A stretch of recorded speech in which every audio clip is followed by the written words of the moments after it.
दर्शकों, कार्यक्रम की अगली कड़ी में हम बात करेंगे कि जीवन में जो उम्र है वो केवल एक संख्या है। बहुत से लोग आपने देखे होंगे जिनका अपना एक जीवन शैली है, वो उम्र दराज होते हुए भी दिल से युवा है। और खास बात यह है कि लेखन जो है उनका जीवन का एक पहलू है और दूसरी तरफ समाज को मोटिवेट करना, युवाओं को मोटिवेट करना वो अपनी एक जिम्मेदारी समझते हैं। एक ऐसा ही व्यक्तित्व हमारे स्टूडियो मौजूद है, अविनाश पुष्करला जी। अविनाश जी, आपका स्टूडियो में आने के लिए बहुत बहुत स्वागत है।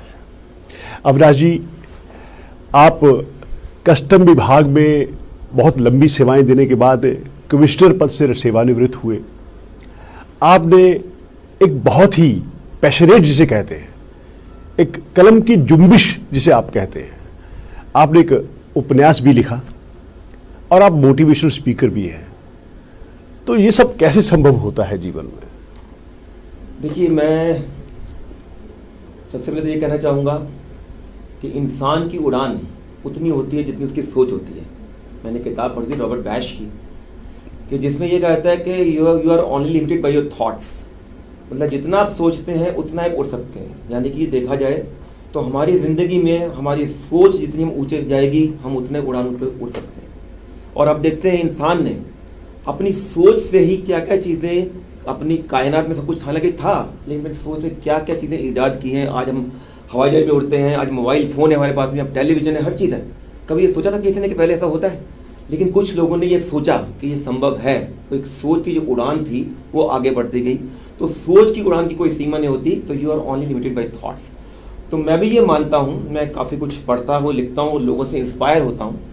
तो मैं भी ये मानता हूँ कि जो एक उम्र है आपकी, ये खाली आपकी सोच के ऊपर निर्भर करती है। यानी कि age is only a number, nothing beyond that. अगर आप ये मानने लगेंगे कि नहीं मैं तो बूढ़ा हो गया हूँ, तो जैसे आपने देखा होगा कई वो बहुत ही कम उम्र में आजकल के लोग वो सोचते हैं, जब वो गाड़ी में बैठते हैं तो सोचते हैं कि मैं यहीं खड़ा होकर यहाँ सब्जी भी खरीद लूँ बाजार से, मतलब मैं अपनी गाड़ी से उतरूँ ही ना और ना अपने पैरों को तकलीफ दूँ।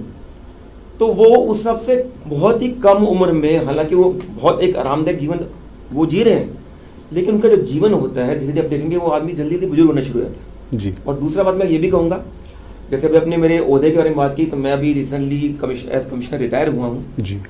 लेकिन मैं देखा जो रिटायरमेंट भी है वो भी एक आपकी सोच के ऊपर निर्भर करता है। अगर आपने अपने जीवन में एक जुम्बिश नहीं रखी, एक पैशन नहीं रखा, तो आप देखेंगे जो आदमी रिटायर होता है उसके जिस दिन रिटायर होता है उसको नेक्स्ट लगने लगता है कि नहीं मैं तो भी किसी काम का रहा नहीं जी। और ये आपका जो माइंड है, you see your mind is very important, your thoughts are very important. आपके थॉट्स, आपका माइंड बहुत इंपॉर्टेंट है। आप जैसा सोचेंगे आपका शरीर उसको फॉलो करता है। तो जो लोग रिटायर में ये सोचते हैं कि नहीं मैं तो रिटायर हो गया, मैं किसी काम के ना, आप देखें वेरी नेक्स्ट डे उनके अंदर की देखो उनकी चाल भी बदल जाती है, उनकी सोच बदल जाती है, उनके बाल सफ़ेद होने शुरू होते हैं, उनके कंधे झुक जाएंगे, उनको लगेगा मैं तो किसी काम का नहीं रहा। तो ये जो एज है, ये रिटायरमेंट है, ये सब एक नंबर है, आपकी सोच पर निर्भर करता है। तो मैंने अभी आपसे एक जिक्र करना चाहूँगा, कुछ रिसेंटली मैंने डॉक्टर दीपक चोपड़ा जो कि बड़े फेमस मोटिवेशनल स्पीकर भी हैं और डॉक्टर भी हैं जी, तो उन्होंने कहा कि इंसान की जो आयु होती है बेसिकली वो 130 साल होती है।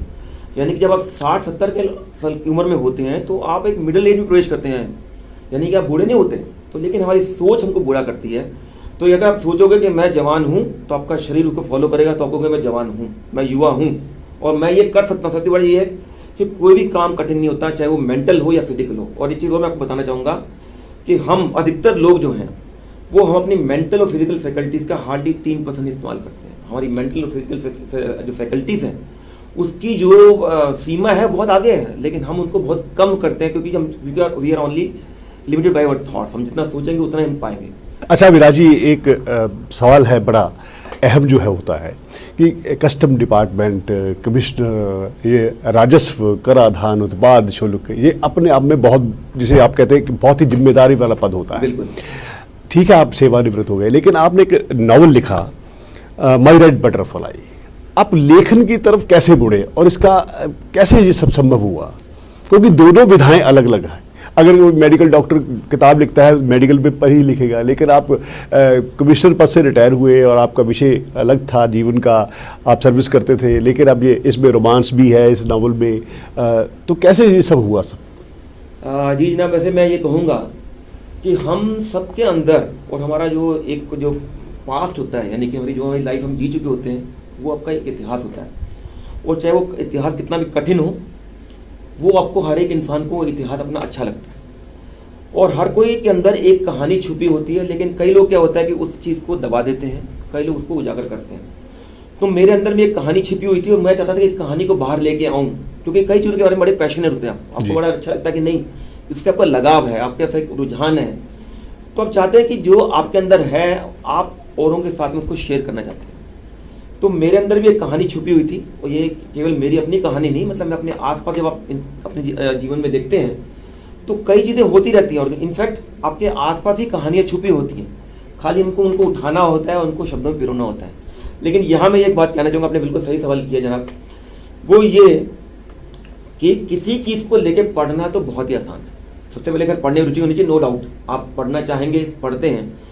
किसी को लेके पढ़ना तो आसान होता है, लेकिन खुद बैठ के लिखना एक बहुत ही कठिन चीज़ है। मैंने खुद इस चीज़ को महसूस किया, लेकिन जैसे मैंने आपको अभी पहले बताया कि मैं एक स्ट्रिक्ट डिसिप्लिनरी हूँ, मतलब मैं बहुत मुझे लगता है कि नहीं, एक अपने आप को कंट्रोल करना चाहिए, अपने थॉट्स को कंट्रोल चाहिए, कुछ आपको करने रहना चाहिए। तो जैसे मैंने मेंटल और फिजिकल फैकल्टीज़ की बात की, इस तरह से हमारी जो मेंटल फैकल्टीज है वो काफ़ी ज़्यादा होती है, लेकिन हम उसको रोक देते हैं। वो एक शिशु होता है जो उसको कभी उभरने ही नहीं देते। तो लेकिन मेरे में था कि नहीं, मैं कैसे भी करके इसको करूँगा। और सबसे बड़ी बात देखिए कि 40 साल की उम्र में मैंने सोचा कि नहीं मैं कुछ लिखूंगा, लेकिन अब लिखना क्या, अगर आप हाथ से लिखते हैं तो बहुत समय लगता है। आपने कहा कि मैं अपने डिपार्टमेंट बड़ा बिजी था, नो डाउट, राजस्व विभाग में काम कर रहा था, बहुत मुझे काम करने का था, समय बहुत कम था। तो मैंने लेकिन वहीं पे कंप्यूटर सीखना शुरू किया, और पहले मैं एक उंगली से करता था, फिर 2 उंगली से करता था, अपने पीए के साथ बैठ जाता था। तो मुझे था कि मैं खुद लिखूंगा, फिर 10 उंगलियों से करना शुरू कर दिया। फिर मुझे किसी ने कहा कि आप क्या करते हो, उसी से मैंने नॉवल अपना टाइप करना शुरू कर दिया। फिर मुझे किसी ने कहा कि आप नॉवल लिखते हैं, मैंने कहा हाँ जी लिखता हूँ। तो बोले आप कैसे लिखते हो, मैंने कहा जी ऐसे। बोले जनाब ऐसे नहीं चलेगा, आपको अपने टाइपिंग सीखनी पड़ेगी। मैंने कहा टाइपिंग सीखनी पड़ेगी? तो मैंने जनाब टाइपिंग सॉफ्टवेयर डाउनलोड किया और टाइपिंग सीखी, और ये पूरा मैन्युस्क्रिप्ट मेरा अपना लिखा हुआ है। तो मेरा कहना मतलब कि हमारी एक अंदर की कहानी को अगर आप उजागर करना चाहते हैं तो आप साथ साथ अपने आप को और भी चीज़ों में विकसित कर सकते हैं। अच्छा विराज जी, समाज में चाहे वो कोरोना महामारी की अभी शांति हुई है, अभी दूसरी लहर, अभी कुछ फिर भी जो चुनौतियाँ वो सामने हैं, समाज में अजीब प्रकार की हताशा है, कहीं डिस्प्रेशन है, बच्चे जो है वो अवसाद का शिकार हो रहे हैं, घर बैठे बैठे वर्क फ्रॉम होम है। तो ऐसी स्थिति में जो आपको कि बहुत सारी संस्थाओं में, बहुत सारे कॉलेज शिक्षण संस्थाओं में आप मोटिवेशन स्पीकर के तौर पर भी आप व्याख्यान देते हैं, तो इस समय एक एज ए मोटिवेशन स्पीकर आपकी क्या भूमिका होनी चाहिए? इनफैक्ट ये लॉकडाउन के दौरान मैंने कई जगह पे लेक्चर दिए हैं और मैंने लोगों को मोटिवेट भी किया है, और मैं अपनी पर्सनल एग्जांपल से लोगों को मोटिवेट करता हूँ। और देखिए ऐसा है कि नो डाउट इस दौरान लोगों की जॉब्स उन्होंने लूज़ कर दी हैं, आमदनी को कोई साधन नहीं रहा, सब कुछ है। लेकिन आप देखिए कि इसी दौरान ही कई चीज़ें और उभर के आई हैं जो कि पहले नहीं थी। आप ऑनलाइन भाई, अब आप देखिए मोबाइल फ़ोन आजकल हर एक के पास में। मोबाइल फ़ोन से चाहें तो आप इसको आप पॉजिटिवली इस्तेमाल करें या इसका नेगेटिवली इस्तेमाल करें। तो जो लोग इसको नेगेटिवली इस्तेमाल करते हैं वो उनके लिए जीवन में उनका और डिप्रेशन का बढ़ता जाएगा। लेकिन मैं आपको जैसे पहले कहा था कि we are only limited by our thoughts. तो इस दौरान सबसे पहले मैं लोगों को यही शिक्षा देता हूँ, सबको यही एक लेसन देता हूँ, यही एक अपना मेरा एक मैसेज रहता है कि जहाँ आपको नेगेटिविटी आती है, जहाँ आपको डिप्रेशन आता है, बस अपनी थॉट को वहीं रोक लीजिए, अपनी थॉट को चेंज करिए। क्योंकि देखिए जो जैसा आप सोचेंगे वैसी इस तरह की थॉट्स, उस तरह के सोच आपके चारों आएगी। एक बड़ा अच्छे एक राइटर हैं डॉक्टर मैडम रोंडा बायनी, उनकी किताब है the secret the magic, and किताबें उन्होंने लिखी हैं। उसमें यही कहा जाता है कि जिस तरह से हम सोचते हैं, हमारी सोच जो है ना एक वाइब्रेट करती है पर्टिकुलर फ्रिक्वेंसी पे, और वो हम सोच ऊपर कॉस्मोस में भेजते हैं, आकाश में। और हर एक सोच का एक मैग्नेटिक अट्रैक्शन होता है। तो जैसा आप सोचते हैं आप देखेंगे कि उसी तरह की सोच आप अपने और चुंबकीय तरह से आकर्षित करेंगे। तो वैसी आपके थॉट्स हो गई, वैसी तरह के लोग होंगे, वैसी तरह की सिचुएशन आपके चारों ओर होगी। लेकिन जहां आपने अपने आप को पॉजिटिव कर लिया, सब कुछ आपके आसपास बदल जाएगा। क्योंकि गांधी जी ने बहुत पहले कहा था कि you can change your environment by your thought process. आप देखिए, एक गांधी जी थे, एक लंगोटी थी, एक लाठी थी उनके पास में, और उस इंसान ने पूरा वर्ल्ड को, कहाँ विंस्टन चर्चिल वगैरह जैसे ऐसे लोग, वो भी हैरान हो गए कि ऐसे भी लोग जो हैं अपनी हार्ड मास के जीवन में आजकल चलते हैं। तो जीवन में सकारात्मकता लाने के लिए नकारात्मक तत्वों को भगाना होगा। केवल उम्र के एक संख्या को लेकर के आप चिंतित नहीं हो। अब पुष्करणा जी ने बहुत ही बेहतरीन ढंग से इस बारे में बताया। तो पुष्करणा जी, स्टूडियो में आने के लिए आपका बहुत बहुत धन्यवाद। बहुत धन्यवाद।